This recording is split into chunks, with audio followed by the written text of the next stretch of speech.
এই এই 15 বছর 16 বছর যারা আবার সেনাবাহিনীতে ছিল, যারা অনেক টাকা পয়সা বানিয়েছে শেখ হাসিনার সহযোগী হয়ে, তাদের জন্য আবার বিদেশে এসে কিন্তু আপনার মতো স্ট্রাগল করতে হবে না। অফকোর্স, কারণ তারা তো আগে দুবাইতে ফ্ল্যাট আগে কিনে নিছে, বাড়ি টাড়ি কিনে রেখেছে। হ্যাঁ, টাকা পার করে দিছে, অ্যাকাউন্ট খুলছে, হুম। এগুলো তো আমরা জানি, দেখতেছি, এখানেও ঘুরেফেরা করতেছে। তো এরকম তো না, আপনারা বলতেছি না ভাই আমার হাতে টাকা ছিল না, আমার কারণ আসার সময় তো ওরকম টাকা আনতেও পারি নাই, রিটায়ারমেন্টের টাকা কিছু পাইছিলাম। আমি মনে করেন আমার যখন রিটায়ারমেন্ট হয় তখন অল্প কদ্দুর টাকা ছিল, বা জমানো টাকা অল্প যা ছিল আনতে পারি নাই টাকা পয়সা আনতে, তো এখানে আমার স্ট্রাগল করতে হয়েছে। এবং সেই জন্য অনেকে যেটা মনে করে যে বিদেশে আসলে এখানে আরাম এবং এখানে কোনো কষ্ট হয় না, দ্যাটস নট কারেক্ট। সবাই যার যার পর্যায়ে, আমি বলবো শুধু আমারটা না, এরকম অনেকেই অনেক কষ্ট যাতনা ভিতরে দিয়ে গেছে, মেন্টালি, ফিজিক্যালি এবং সামাজিকভাবে। এবং দেশের ভিতরে আপনাকে বললাম না, অনেকে চাকরির জন্য গেছে, চাকরি পায় নাই, চাকরি দেয় নাই, ইন্টারভিউ সব হয়ে গেছে, ফাইনাল অফার লেটার পাবে, পায় নাই, ফোন করছে কেন বলতে চায় না, পরে বলছে দুঃখিত আপনার উই হ্যাভ বিন ইনস্ট্রাক্টেড আপনাকে চাকরি না দেওয়ার জন্য। তো এই থেকে কষ্ট আর কি আছে বলেন? তো আমার কথা হচ্ছে এই জিনিসগুলো ভালো না আসলে।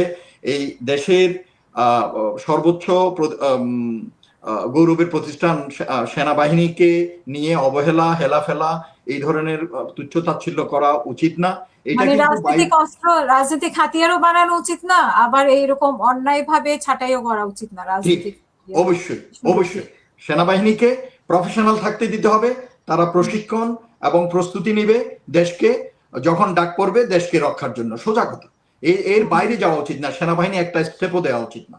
এবং আমার এটা আকুল আবেদন থাকবে সেনা এবং সশস্ত্র বাহিনীর সকল অথরিটির কাছে যে প্লিজ, লিডারশিপ যারা আছে তাদের কাছে, আপনারা আপনাদের বাহিনীগুলোকে সঠিক প্রফেশন মানে পেশাগত দিক দিয়ে মান উন্নয়ন করেন এবং রাজনৈতিক ধান্দাবাজি এগুলো বন্ধ করেন। যারা এইসবে যায় তাদেরকে চাকরি ছাঁটাই করে দেন, সোজা কথা। এইটা না করলে হবে না। এবং এখনো কিন্তু বিভিন্ন জায়গায় গত 16-17 বছরে বিভিন্ন জায়গায় যে স্বৈরাচার এবং বিদেশি এজেন্টগুলো বিভিন্ন জায়গায় ঢুকে দিছে, সামরিক বলেন বেসামরিক বলেন, বিভিন্ন জায়গায় এইগুলোকে পরিষ্কার করতে হবে। সরকার যদি এগুলোকে পরিষ্কার না করে, এই ঘরশত্রু বিভীষণ আমাদের দেশে প্রবলেম ক্রিয়েট করেই যাবে। জি, আমি মেজর জেনারেল রোকন উদ্দিন, আপনার উপরে অনেক কিছুই গেছে, শুধু আপনি না, যারা এই পরিস্থিতির মধ্য দিয়ে গিয়েছে তাদের সবারই একটা খুব খারাপ সময় গিয়েছে। কিন্তু তারপরেও এখন আপনারা হয়তো এই সরকার বিবেচনা করেছে, কিন্তু এই সরকার যদি মানে পরিবর্তন না হতো তাহলে হয়তো বা আপনারা এইটুকুও কখনো ক্লিয়ার করতে পারতেন না। মানে যাদের কাছে সামাজিক ভাবে, পারিবারিক ভাবে বা নিজের কাছে যেভাবে আপনারা প্রতিনিয়ত একটা যন্ত্রণায় ছিলেন, সেটা হয়তো হতো না। তো অ্যাটলিস্ট মানে মানুষ জানলো, পরিবার জানলো, সমাজ জানলো যে আপনাদের উপর কতটা অন্যায় হয়েছে। কিন্তু আপনাদের সেই সময়টা আমি আপনাকে যে জিনিসটা বলতেছিলাম যে দেখেন, দেশ ছাড়ার লোক আমি কখনো ছিলাম না। আমি দেশের বাইরে যাওয়ার কোনো ইচ্ছা না আমার। আমার প্ল্যান ছিল রিটায়ারমেন্টের পরে আমি দেশেই কাজ করব, ইন্টেলেকচুয়াল ফর্মে, এডুকেশন সেক্টরে, বিভিন্ন জায়গায় সোশ্যাল ওয়ার্ক এসবই করব। কিন্তু রিটায়ারমেন্টের পরে আমি ওই যে বললাম না যে যখন আমি আমার শাশুড়ির বাসা মগবাজারে গেলাম, তখন আমি দেখলাম যে আমার পিছনে গোয়েন্দারা নজরদারি করতেছে সার্বক্ষণিক। আমি, আমার সন্তানরা টিউটরের কাছে যাচ্ছে ওখানে, আমার ওয়াইফ বাজারে যাচ্ছে তাকে। এই একটা সংস্থার লোক, আমি নাম এখন না বলি, এই গোয়েন্দা সংস্থার লোক তাদের পিছনে সবসময় নজরদারি করতেছে। তা আমি তো বুঝে গেছি, কারণ আমার চাকরির একটা বড় অংশ আমি গোয়েন্দা সংস্থায় কাজ করছি। তো আমি বুঝছি যে এটা এরা আমার হ্যাবিটটা জানার চেষ্টা করতেছে, আমার ডেইলি রুটিনটা জানার চেষ্টা করতেছে, এবং কোনো এক সময় রাস্তায় খালি পেয়ে আমাকে একা তুলে নিয়ে যাবে। এর কয়দিন পর আমি হঠাৎ আমার কানে আসলো, একজন জানালো যে ওই আমার ইমিডিয়েট আগে বা একসাথে কয়েকজন মেজর, লেফটেন্যান্ট কর্নেল, জুনিয়র অফিসারদের বরখাস্ত করা হয়েছে এবং ওদের কয়েকজনের বাসায় রাত্রিবেলা গিয়ে হানা দিছে। 2জনকে ধরে নিয়ে গেছে আর বাকিদেরকে হয়তো পাইনি, এরকম। তখন আমার মাথায় আসলো এই জিনিসটা আসলো যে ইট মাইট হ্যাপেন উইথ মি। তখন আমি চিন্তা করলাম, এই এখানে আইসা রাত্রেবেলায় আমার বাচ্চাদের সামনে, এই আমার শ্বশুর বাড়ির লোকজনের সামনে আমাকে ধরে নিয়ে যাবে, হোয়াট এ শেম। আমি মানে এটা মানতে পারতেছিলাম। পরে আমি হুট করে ডিসিশন নিলাম এটা। আমি ওই আমার আমেরিকা তার কিছুদিন আগে আমি আমেরিকা বেড়াতে আসছিলাম, তো সেই জন্য আমার ভিসা ছিল, আমার পুরো ফ্যামিলির ভিসা ছিল। তো হুম না পেয়ে এখন আমি হঠাৎ করে সিদ্ধান্ত দিনের বেলা নিলাম এবং চুপে চুপে রাত্রে আমার ওয়াইফকে বললাম যে মেন্টালি প্রিপারেশন নাও, we have to leave any time. হুম তারপর হুম আমি তারপর দিনে গিয়েই বনানী থেকে টিকিট করলাম। টিকিট করে আগে আমি আমার 3 বাচ্চা, ছোট ছোট বাচ্চা এবং আমার ওয়াইফকে পাঠাই দিলাম। পাঠাই দিয়ে ওদেরকে এখানে আমার ব্রাদার ইন ল থাকে, তার বাসায় উঠতে বললাম। আমি জাস্ট বাকি সব জিনিসগুলো ঠিকঠাক করে 1 মাস পরে আমি চলে আসলাম। এবং এই আসার সময় যে কি একটা শঙ্কা মানে ছিল যে কখন আমার ইয়ে করতেছে।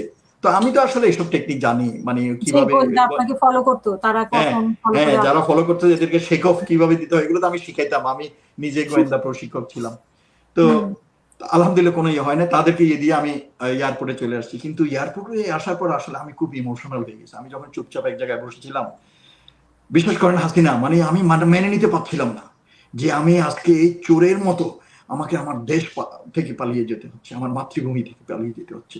আমি দেশপ্রেমিক একটা সেনাবাহিনী, একজন দেশপ্রেমিক অফিসার, আজকে আমি কি অপরাধে আমাকে এইভাবে চলে যেতে হচ্ছে, why, what have I done. হুম আমি শঙ্কিত ছিলাম। আমি ক্যামেরা ট্যামেরা আছে, কারণ আমরা দেখছি এর আগে এয়ারপোর্ট থেকে এরকম লোকজনকে ধরে ধরে নিয়ে গেছে। ক্যামেরার দিকে নজর রাখতেছিলাম, ক্যামেরা থেকে একটু দূরে ছিলাম, মুখটাকে ফেস ক্যাপ দিয়ে মুখটা ঢেকে রাখতে, এইভাবে ইয়ে করে প্লেনে উঠছি। উঠার পরেও প্লেন টেক অফ না করা পর্যন্ত আমি নিশ্চিন্ত হতে পারিনি। পরে প্লেন যখন টেক অফ করলো, তারপরে একটা ঘুম দিলাম, আল্লাহর কাছে শুকরিয়া করে। এই তারপর তো আমার এখানকার কষ্টের কাহিনী শুরু হয়ে গেল, এটা যেটা আপনি নিজেও বুঝবেন বাইরে থেকে। তো এটা আমার কথা হচ্ছে যে এটা এই আমাদের বাকি সব অফিসারদের ভিতরে কষ্ট হয়েছে, কেউ জেলের ভিতরে, কেউ জেলের বাইরে, কেউ দেশে থেকে, কেউ দেশের বাইরে, এভাবে হয়েছে। বাট এই ধরনের পরিণতি কিন্তু আমরা কোনোদিন চাই নাই। আমরা যখন সেই গর্ব নিয়ে সেনাবাহিনীতে জয়েন করি, যোগদান করি, তখন কিন্তু আমরা একটা গৌরবের সাথে যোগদান, গৌরবের সাথে অবসর, এইটাই আমাদের সবার আকাঙ্ক্ষা থাকে। কিন্তু হুম এটা হয় আমাদের সিস্টেমের কারণে, আমাদের সরকারের কারণে, রাজনৈতিক দলগুলোর কারণে, রাজনৈতিক সরকারগুলোর কারণে, এবং আমাদের ভিতরে কিছু টাউট বাটপার যে সদস্য থাকে তাদের জন্য। তো এইটা কিন্তু দুঃখজনক, এটা কিন্তু হওয়া উচিত। আপনার কাছে একজন বারবার প্রশ্ন করতেছে যে জিয়ার ব্যাপারে সরকার কেন সিদ্ধান্ত নিচ্ছে না। জিয়ার ব্যাপারে আমি আসলে জিয়ার সাথেও আমার কথা হয়েছে। সে দেশের বাইরে আছে। জিয়া আমার ব্রিগেডে চাকরি করতো, আমার আন্ডারে। সে একজন খুবই প্রফেশনাল অফিসার, এবং তাকে কিভাবে ট্র্যাপে পড়ানো হয়েছে, যে জঙ্গি বানানোর গল্প করা হয়েছে, এবং তার ব্যাপারে আমি লেখছিও, পেপারে লেখছি, জাতীয় পত্রিকায় আমার লেখা প্রকাশ হয়েছে জিয়াকে নিয়েই। আমি আমার ভিডিও ছাড়ছি, এবং থ্রু প্রপাত চ্যানেল আমি রাওয়াকে রিকোয়েস্ট করছিলাম, রাওয়াও এটার ব্যাপারে হুম স্টেপ নিছে। ওর কেসগুলো, ওর তো একটা কেস না, অনেকগুলো কেস আছে, এইগুলো আমার মনে হয় লিগালি এখন ইয়ে নিবে। সরকার তো আসলো, আমি আশা করি সরকার এই ব্যাপারে পদক্ষেপ নেবেন, কারণ অনেকেরই এই ধরনের বেআইনি এবং বানোয়াট মামলা যেগুলো ছিল ওগুলো ক্লিয়ার করছে, উদ্ধার এবং ইয়ে করতেছে। জিয়া অনেকদিন ধরে তার বাচ্চা কাচ্চা ফ্যামিলি এদের থেকে দূরে আছে, এদেরকে দেখতেও পারে নাই। তো আমি আশা করি সরকার এই জিনিসটার প্রতি লক্ষ্য দেবেন জরুরিভাবে, কারণ এটা নিয়ে আমি যদ্দূর জানি রাওয়া থেকেও, রাওয়া চেয়ারম্যান গিয়ে আইনমন্ত্রী, স্বরাষ্ট্রমন্ত্রী এদের সাথে দেখা করছে, এবং সরকারের দৃষ্টি আকর্ষণ করার চেষ্টা করছে। আশা করি, আমি হোপফুল, হয়তো হবে, একটু সময় লাগতেছে, এবং দোয়া করি যেন এটা সমস্যার সমাধান হয়, ওর কষ্টের দিনটা শেষ হয়।